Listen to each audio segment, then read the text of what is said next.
اعوذ باللہ من الشیطان الرجیم بسم اللہ الرحمن الرحیم وَأَنَّ السَّاعَةَ آتِيَةٌ لَا رَيْبَ فِيهَا وَأَنَّ اللَّهَ يَبْعَثُ مَنْ فِي الْقُبُورِ۔ پیچھے بات چل رہی تھی کہ اللہ تعالیٰ انسان کو کس طریقے سے اور کس مراحل سے گزارنے کے بعد انسان کو دنیا میں لاتا ہے، پھر لانے کے بعد اللہ تعالیٰ ہی ہے جو بے جان چیزوں میں جان ڈالتا ہے۔ پھر اس کے بعد بیان کیا کہ اللہ تعالیٰ جو ہے اس دنیا کی تمام چیزوں پر یعنی کہ انہی کی جو ہے قبضہ قدرت اور وہی جو ہے کیا ہے قادر مطلق ہے۔ آگے فرما رہے ہیں کہ وَأَنَّ السَّاعَةَ آتِيَةٌ کہ اور اس لیے کہ یہ قیامت جو ہے قیامت کی گھڑی جو ہے بہت قریب ہے، یعنی کہ آنے والی ہے بہت جلد۔ لا ریب فیہا اس میں کوئی شک نہیں ہے، قیامت کے آنے میں کوئی شک ہے نہیں۔ قرآن نے اسی کو صاف الفاظ میں کہا کہ وَأَنَّ السَّاعَةَ آتِيَةٌ لَا رَيْبَ فِيهَا قیامت جو ہے کہ وقت میں اس کی گھڑی آنے والی ہے اور اس میں جو ہے کوئی شک و شبہ کی کوئی بات نہیں ہے۔ آگے فرمائیں کہ وَأَنَّ اللَّهَ يَبْعَثُ مَنْ فِي الْقُبُورِ اور اس لیے کہ اللہ تعالی تمام انسانوں کو دوبارہ زندہ کریں گے من فی القبور قبر میں سے۔ کہاں سے؟ قبر کے اندر سے۔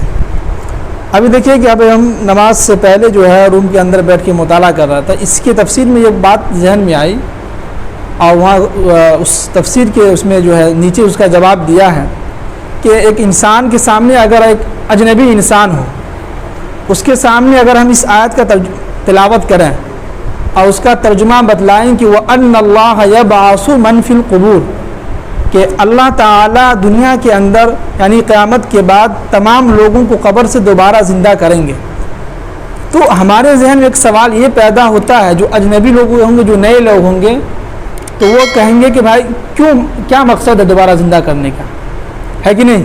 ایک سوال پیدا ہوگا ہمارے ذہن میں، جیسے کہ جو ہے کل نہیں یا پرسوں ایک بچے سے ہم نے پوچھا کہ جو ہمارے نبی کا نام کیا ہے، تو بچے کہہ رہا کہ نبی کا ہوا تھا ہے نبی کہا، تو ہم نے ان کو بتلایا، غلطی ہماری تھی، بچوں کی غلطی نہیں ہے، غلطی ہم لوگوں کی ہے کہ ہم لوگوں نے ان بچوں کی اصلاح نہیں کی۔ بچے کے گارجن کہتے کہ ہمارا بچہ کا سبق آگے نہیں بڑھ رہا، آگے بڑھے تو پہلے اس سے پہلے جو چھوٹی موٹی چیزیں ہیں، نبی کی جو خاندان ہے، ہمارے جو نبی میں اللہ نے اس دنیا کو سجایا ہے بنایا ہے، اس نبی کا نام نہیں معلوم، تو ایسی تعلیم حاصل کر کے کیا فائدہ؟ تو اس بچوں کو ہم نے سمجھایا، یاد دلایا، آدھا گھنٹہ اس کو ہم نے یاد دلایا، تب جا کے آدھا گھنٹہ میں اس بچوں کو یاد ہوا ہے سبق۔ اور وہ کوئی بچہ نہیں تھا، 7 کلاس میں تھا، وہ کتنے 7 کلاس میں تھا، تو اسی حساب سے آپ عمر لگا لیجیے اس کی عمر کتنی رہی ہوگی، 14-15 کے قریب رہی ہوگی میرے حساب سے، جتنا بھی رہو، لیکن اس نے کہا کہ ہم 7 کلاس میں ہیں، 7 کلاس میں ہیں۔ تو اسی طرح جو ہے نئے آدمی کے سامنے اگر ہم بیان کریں گے کہ بھائی کہ اللہ تعالیٰ قیامت کے بعد دوبارہ جو ہے لوگوں کو قبروں سے زندہ کریں گے، نکالیں گے ان کو، تو کیوں بھائی کیوں نکالیں گے؟ تو قرآن نے اس کا جواب دیا ہے، اس کے تفسیر میں بیان کیا گیا ہے کہ اس دنیا کے اندر ہم نے اتنے سارے انسانوں کو بنایا اور انہی انسان میں سے کچھ ایسے انسان ہیں جس نے پوری زندگی جو ہے گناہوں میں ملوث رہا، اپنے آپ کو عیاشیہ میں گزارتا رہا، اور جو نیک لوگ ہیں جو اپنی ساری زندگی اللہ ہماری فرما برداری کرتا رہا، رسول کو ہمارے نبی کو فالو کرتا رہا، تو ان دونوں کے درمیان تو کچھ فرق ہونا چاہیے نا، کچھ تو انعام ملنا چاہیے۔ اسکول کے اندر جو بچے زیادہ محنت کیے ہیں وہ بچے زیادہ نمبر لائے ہیں، اب جو بچے زیادہ نمبر لایا ہے تو ان کو تو انعام ملنا چاہیے، ہے کہ نہیں؟ صحیح بات ہے کہ نہیں؟ جیسے کہ ابھی IPL میچ شروع ہو رہا ہے کہ نہیں صاحب؟ شروع ہو گیا نا، اب جو ہے اس کے لاسٹ میں جو ہے ایک فائنل میچ ہوگا، اس میں یہ ڈیسائیڈ ہوگا کہ بھائی کون جیتے گا، تو جو سب سے بھاری کپ لے کے جائے گا، ہے بات صحیح ہے کہ نہیں؟ IPL ہو رہا کیوں ہو رہا ہے؟ اس کا مقصد یہ ہے کہ آخر میں جو فائنل ہوگا، جو جیتے گا وہ کپ لے کے جائے گا، وہ بھاری انعام لے کے جائے گا۔ اسی طرح اللہ تعالیٰ نے دنیا کے اندر ہم لوگوں کو جو بھیجا ہے، اور انہی میں سے کچھ لوگ ایسے ہیں جو محنت نہیں کر رہے ہیں، اللہ کو جو ہے نہیں مان رہے ہیں، ان کے سامنے بار بار جو ہے امام صاحب یا دعوت تبلیغ کے کام سے ان کے تک پہنچنے کی کوشش کی جا رہی ہے اور ان تک بات پہنچایا جا رہا ہے، پھر بھی وہ لوگ جو ہے نہیں مان رہے ہیں، تو ایسے لوگوں کے لیے اللہ نے جو ہے مرنے کے بعد دوبارہ اس کو زندہ کریں گے، اور ایسے لوگوں کو جہنم میں ڈالیں گے، ان کو یہ سزا ملے گی۔ اور جو لوگ ساری زندگی اللہ کو مانا ہے، رسول یعنی کہ ہمارے نبی محمد عربی صلی اللہ علیہ وسلم کو فالو کیا ہے، ان کی پیروی کی ہے، ان کی باتوں کو مانا ہے، تو اللہ تعالیٰ ان لوگوں کو انعام دیں گے۔ کیا دیں گے؟ انعام دیں گے۔ جس طرح بچے میں جو اسکول کے اندر جو بچے پاس ہوئے ان کو انعام ملتے ہیں، اسی طرح مرنے کے بعد بھی ہم نے جو دنیا کے اندر نیکیاں کی ہیں وہ نیکی کا بدلہ ہمیں کل قیامت میں اللہ تعالیٰ ہم کو کیا کریں گے؟ دیں گے۔ اور وہ نیکی کے اس کا انعام کیا ہوگا کہ اللہ تعالیٰ آپ کو جنت میں داخل کر دیں گے۔ اس لیے اللہ تعالیٰ جو ہے دوبارہ لوگوں کو زندہ کریں گے۔ اب کوئی اشکال ذہن میں آپ لوگوں کے بات سمجھ میں آ رہی میری بات؟ اب اگر کوئی ذہن میں کوئی سوال ہو تو کوئی سوال تو نہیں ہونا چاہیے میرے حساب سے، بات تو کلیئر ہو گئی کہ اللہ نے دوبارہ جو ہے اللہ تعالیٰ دوبارہ زندہ اس لیے کریں گے کہ جو لوگ نیکی کی ہیں اللہ تعالیٰ ان کو جنت میں ڈالیں گے، جو لوگ نیکی نہیں کی اللہ تعالیٰ ان کو کہاں ڈالیں گے؟ جہنم میں ڈالیں گے۔ سیدھی سیدھی بات۔ آگے فرمائیں کہ وَمِنَ النَّاسِ مَن يُجَادِلُ فِي اللَّهِ، اور لوگوں میں سے کچھ لوگ ایسے ہیں کہ مَن يُجَادِلُ فِي اللَّهِ، اللہ کے بارے میں جو ہے آپس میں لڑتے رہتے ہیں، جھگڑتے رہتے ہیں، جیسے کہ پیچھے یاد گزر چکی ہے کہ بغیر علم کے، کس کے؟ بغیر علم کے، کہ جو ہے علم ہے نہیں لیکن جو ہے اپنے طرف سے جو بیان کر دیا کہ اللہ تعالیٰ کے جو کوئی عرش نہیں ہے، اللہ تعالیٰ کے جو ہے ماں باپ ہیں، اللہ تعالیٰ کی کوئی خاندان ہے، ان کی بیوی ہے، ان کے بال بچے ہیں، کوئی علم نہیں ہے لیکن آپس میں کچھ نہ کچھ بولتا رہا ہے کہ نہیں؟ اسی کو کہہ رہے ہیں کہ وَمِنَ النَّاسِ مَن يُجَادِلُ فِي اللَّهِ بغیر علم۔ آگے فرمائیں کہ وَلَا هُدًى، اور نہ وہ لوگ ہدایت یافتہ ہیں، ان کے پاس کوئی نبی نہیں بھیجا گیا ہے، وہ خود ہدایت پہ تو ہے نہیں، دوسروں کو کیا ہدایت پہ لائے گا، ہے کہ نہیں؟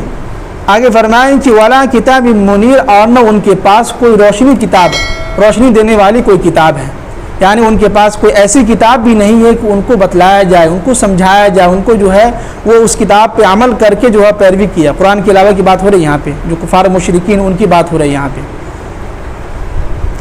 آگے فرمایا کہ ثانیہ عطفہ، اب دیکھیے قرآن نے غصے کے الفاظ میں کہا کہ ثانیہ عطفہ، یہ لوگ کیا کرتے ہیں؟ اپنے پہلو کو جو ہے تکبر کے علامت، تکبر میں آ کے اپنے پہلو کو جو الٹ پھیر لیتے ہیں۔ جیسے کہ مثال کے طور پہ انہوں نے ہم سے کچھ بات کہی، ٹھیک، اب انہوں نے جو بات کہی ہم کو ناگوار گزری، ہم کو اچھا ان کی بات اچھی نہیں لگی، ہم نے ان کے منہ پھیر لیا تکبر میں، ہم نے آپ کی بات نہیں سنیں گے۔ اس کو کہتے ہیں تکبر کی، تکبر ثانیہ عطفہ، تکبر ہونے کے عقر کی وجہ سے اپنے پہلو کو کیا کر لیتے ہیں؟ موڑ لیتے ہیں، ہم تمہاری بات نہیں سنیں گے۔ تو قرآن جب اللہ کے نبی صلی اللہ علیہ وسلم کفار مشرکین کے سامنے قرآن پاک کی تلاوت کرتے تھے، اللہ کے احکامات بتاتے تھے، تو کفار مشرکین ایسے ہی کرتے تھے، منہ کو پھیر لیتے تھے۔ اور لِيُضِلَّ عَنْ سَبِيلِ اللَّهِ، اور یہ لوگ کیا کرتے ہیں کہ دوسروں کو بھی کیا کرتے ہیں؟ اللہ کے جو سیدھے راستے سے لوگوں کو گمراہ کرتے ہیں۔ خود تو جو ہے تکبر میں آ کے ان کی باتوں کو نہیں سن رہے ہیں، ان کی باتوں کو نہیں مان رہے ہیں، ان کے دلیلوں کو جو ہے نہیں سن رہے ہیں، نہ مان رہے ہیں، اور لیکن دوسروں کو کیا کرتے ہیں کہ لِيُضِلَّ عَنْ سَبِيلِ اللَّهِ، دوسروں کو کیا کرتے ہیں کہ اللہ کے راستے سے گمراہ کر دیتے ہیں، ان کو ہٹا دیتے ہیں۔ ایسے لوگوں کے لیے کیا ہے کہ لَهُ فِي الدُّنْيَا خِزْيٌ، اللہ تعالیٰ ایسے لوگوں کو دنیا کے اندر رسوا کرتے ہیں۔ کیا کرتے ہیں؟ رسوا کرتے ہیں۔ خزون کے معنی آتے ہیں رسوا کرنا، ذلیل کرنا، بے عزت کرنا۔ جیسے کہ اگر کوئی شخص آپ سے جو ہے دشمنی ہو، آپ سے جو ہے کسی کی دشمنی ہو تو آپ سے جو ہے بدلہ لے کے رہتا ہے، آپ کو جو ہے کبھی جو ہے شرع عام آپ کی بے عزتی کروا دیتا ہے کسی مجلس میں۔ اس طرح قرآن کہہ رہا ہے کہ لَهُ فِي الدُّنْيَا خِزْيٌ، اللہ تعالیٰ اس شخص کو دنیا کے اندر ہی ذلیل کر دیتا ہے، رسوا کر دیتا ہے۔ اور وَنُذِيقُهُ يَوْمَ الْقِيَامَةِ عَذَابَ الْحَرِيقِ، اور کل قیامت کے دن جو ہے جہنم کی آگ، جلتی ہوئی آگ کا جو اللہ تعالیٰ اس کو جو ہے مزہ چکھائیں گے۔ سمجھ رہے ہیں؟ اللہ تعالیٰ کل قیامت کے دن ایسے لوگوں کو کیا کریں گے؟ دنیا کے اندر تو ان کو رسوا کریں گے ہی، آخرت میں بھی اللہ تعالیٰ ان کو جو ہے جہنم کی آگ کا جو ہے مزہ چکھائیں گے۔ میری بات سمجھ میں آ رہی ہے نا؟ میں آرام آرام سے بول رہا ہوں، تھوڑا صاف صاف۔ آگے فرمائیں کہ ذَلِكَ بِمَا قَدَّمَتْ يَدَاكَ، اب جو ہے میدان محشر کا سمجھے کہ تمام لوگ جمع ہوں گے۔ اب ایسے عالم میں اگر مثال کے مان لیجئے کہ ہم ہیں اور ہمارے سامنے بہت ساری جو ہے برائیاں آ گئی، تو ہم کہیں گے یا اللہ تعالیٰ یہ کیا بات، ہم نے تو ساری زندگی نیکیاں کی ہیں، یا ہم نے نیکیاں نہیں بھی کی ہیں، تو انسان بولے گا وہاں پہ اس وقت۔ تو تو اللہ تعالیٰ نے اس کو جواب دیا کہ ذالک بما قدمت یداک، یہ تمہارے کرتوت کے اعمال کی، یعنی تمہارے ہاتھوں کے کرتوت کی وجہ سے ہے کہ یداک، یہ تمہارے ہاتھوں نے آگے بھیج دیا ہے۔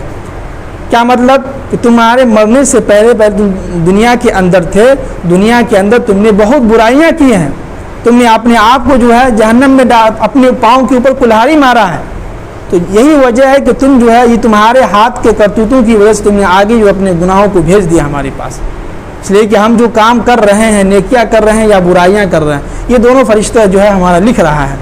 تو وہی کہہ رہے ہیں کہ ذالک بما قدمت یداک، جو تم نے دنیا کے اندر جو کرتوت کیا ہے اپنے ہاتھوں سے، وہی تو تم نے بھیجا ہے اپنے ہاتھوں سے۔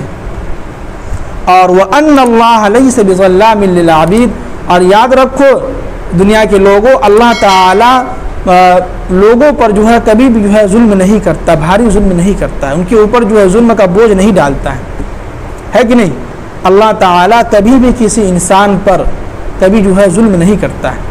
اللہ تعالیٰ تو چاہتا ہے کہ میرا بندہ کبھی تو آئے میرے پاس، 80 سال ہو یا 70 سال ہو یا 50 سال کے اندر، کبھی تو آئے ہم سے معافی مانگے، ہم اس کو معاف کر دیں گے۔ آگے فرمائیں کہ وَمِنَ النَّاسِ مَن يَعْبُدُ اللَّهَ عَلَى حَرْفٍ، کہ لوگوں میں سے کچھ لوگ ایسے ہیں جو اللہ کی عبادت کرتے ہیں ایک کنارے میں، الگ تھلگ۔ کیوں؟ اس کا ہم تفصیل بیان کریں گے آگے کہ فَإِنْ أَصَابَهُ، جب ان کو جو ہے کوئی اچھی چیز یا اس سے دین سے فائدہ ہوتا ہے تو خَيْرٌ اطْمَأَنَّ بِهِ، تو وہ مطمئن ہو جاتا ہے، وہ اس پہ قائم ہو جاتا ہے، اسلام پہ۔ آگے فرمائیں کہ وَإِنْ أَصَابَتْهُ، اور اگر اسے کوئی تکلیف پہنچتی ہے تو فِتْنَةٌ انقلب علی وجہہ، تو اپنے چہرے کو جو پھیرتے ہوئے کفر کی طرف چلا جاتا ہے۔ ٹھیک، آگے ہم اس کا تفسیر کریں گے۔ خسرت دنیا، تو ایسے لوگ دنیا کے اندر جو ہے رسوا ہوں گے، خالی ہاتھ رہ جائیں گے، کچھ بھی نہیں ملے گا اس کو، والآخرہ، اور آخرت میں بھی اس کو کچھ نہیں ملے گا۔ آگے فرمائیں کہ ذالک هو الخسران المبین، یہی وہ لوگ ہیں جو صریح گمراہی کی طرف، یعنی جو بالکل خسارے کی طرف ہیں۔ جگہ دیجیے کہ جو ہے اب یہاں سمجھیں اس آیت کے ضمن میں ایک حدیث صحیح بخاری کی حدیث ہے، حضرت عبداللہ بن عباس رضی اللہ تعالیٰ عنہ فرماتے ہیں اس آیت کے نازل ہونے کا مقصد یہ تھا کہ اللہ کے نبی صلی اللہ علیہ وسلم مکہ سے ہجرت کر کے مدینہ کی طرف گئے۔ کہاں گئے؟ مکہ سے ہجرت کر کے مدینہ کی طرف گئے۔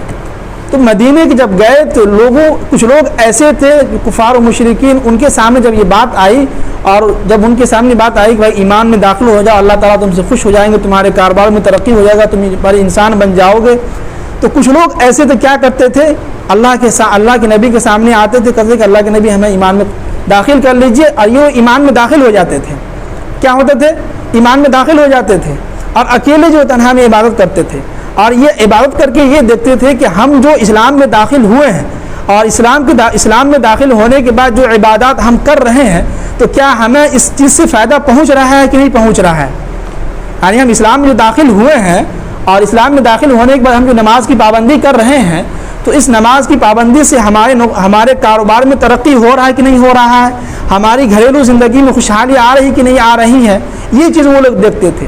اگر ان کے کاروبار میں ترقی ہو جاتا تھا تو یہ لوگ اسلام پہ جم جاتے تھے۔ ٹھیک، اب اگر یہ لوگ جو دیکھتا تھا کہ بھائی ہم اسلام میں داخل ہو گئے ہیں، ایمان والے تو بن گئے، نماز کی پابندی بھی کر رہے ہیں، لیکن جو ہمارا کاروبار جو ٹھپ ہو گیا، نقصان ہو گیا ہمارا کاروبار کا، ہم جو ترقی کے بجائے جو ہے پیچھے ہم جو نیچے گر گئے، تو یہ لوگ جو ہے کیا کرتے تھے، فوراً جلدی جو کفر کی طرف لوٹ جاتے تھے۔ کیا ہوتے تھے؟ کفر کی طرف لوٹ کر چلے آتے تھے، یعنی جیسا پہلے تھا ویسے ہی چلے گئے۔ تو اس کے بارے میں قرآن کے پاک کی آیت نازل ہوئی، فوراً جو اللہ کے نبی پر نازل ہوئی کہ آپ گھبرائیے نہیں، یہ وہ لوگ ہیں جو آپ کے سامنے تو ایمان کو قبول کر رہے ہیں، اور کنارے جا کے عبادت کر کے یہ آزمائش کر رہے ہیں، دیکھ رہے ہیں کہ ہم جو نماز ادا کر رہے ہیں، اس نماز سے ہمارے کاروبار میں ترقی ہو رہا ہے کہ نہیں ہو رہا ہے، یہ اس کا مقصد ہے۔ تو ایسے لوگوں کے بارے میں قرآن نے کیا کہا کہ خسرت دنیا، ان لوگوں کا جو ہے دنیا میں کوئی حصہ نہیں رہا، یہ لوگ دنیا بھی کھو دیا، گما دیا، اور والآخرہ، اور آخرت میں بھی اس کا کوئی حصہ نہیں رہا، یعنی جو ہے نہ یہاں کے رہے نہ وہاں کے رہے، بیچ میں رہ کے، یعنی کہ ہم تو ڈوبے ہیں صنم، تمہیں بھی لے ڈوبیں گے، ہے کہ نہیں؟ کچھ لوگ ہوتے ہیں جو ہے ایک کشتی کے اندر جو ہے ایک پاؤں ادھر رکھتے ہیں، ایک پاؤں ادھر رکھتے ہیں، آگے چل کے معلوم چلا کہ دونوں بیچ میں گر گئے۔ تو کیا ہے کہ کسی ایک چیز کو مانیے اور ایک دم بالکل جو ہے سیدھا چلیے، سیدھا راستہ، اہدنا الصراط المستقیم کی طرف چلیے۔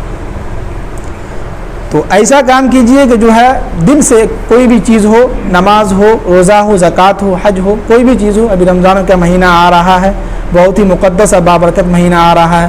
اس مہینے کے اندر جو ہے سمجھیے کہ جو ہے جتنے بھی شیطان ہے سب جو ہے قید ہو جاتے ہیں، ہے کہ نہیں؟ لیکن ہمارا جو ہم خود شیطان ہے، ہم خود قید نہیں ہوتے، ہے کہ نہیں؟ شیطان تو قید ہو جاتا ہے لیکن ہمارے دلوں کے اندر جو بیٹھا ہوا ہے وہ قید نہیں ہو پاتا ہے۔ تو بہرحال کچھ بھی ہو پابندی کیجیے، رمضان کا مہینہ آ رہا ہے، رمضان کے روزے کی پابندی کی جائے، نماز کی پابندی کی جائے۔ اور باقی دیکھیے جو لوگ جو ہے کل پرسوں ہمیں کسی نے فون کیا تھا کہ جو ہے آپ کہاں پہ رہتے ہیں، کس جگہ تفسیر کرتے ہیں، تو ہم بتا دیں جو لوگ دیکھ رہے ہیں کہ اگر آپ کی خواہش ہو یہاں آنے کی مسجد میں تو آپ کو بتا دیں کہ جو ہے جگیرہا پپرا گاؤں کا نام ہے، مسجد عائشہ اس مسجد کا نام ہے، جامع مسجد بھی کہتے ہیں۔ اور آپ جو ہے مہاویر والے روڈ پہ جو ہے اندر گھسیے اور میر حسن چوک کے پاس آئیے، وہاں سے اندر چلے آئیے۔ آپ آگے یہاں سن سکتے ہیں، عشاء کے بعد روزانہ تفسیر ہوتی رہتی ہے، آپ سن سکتے ہیں، اور جمعہ کے بیان بھی ہوتا ہے، تو جمعہ کے دن بھی آپ جمعہ کی نماز یہاں آ کے ادا کر سکتے ہیں آپ۔ اللہ تعالیٰ ہم سب کو عمل کی توفیق نصیب فرمائے۔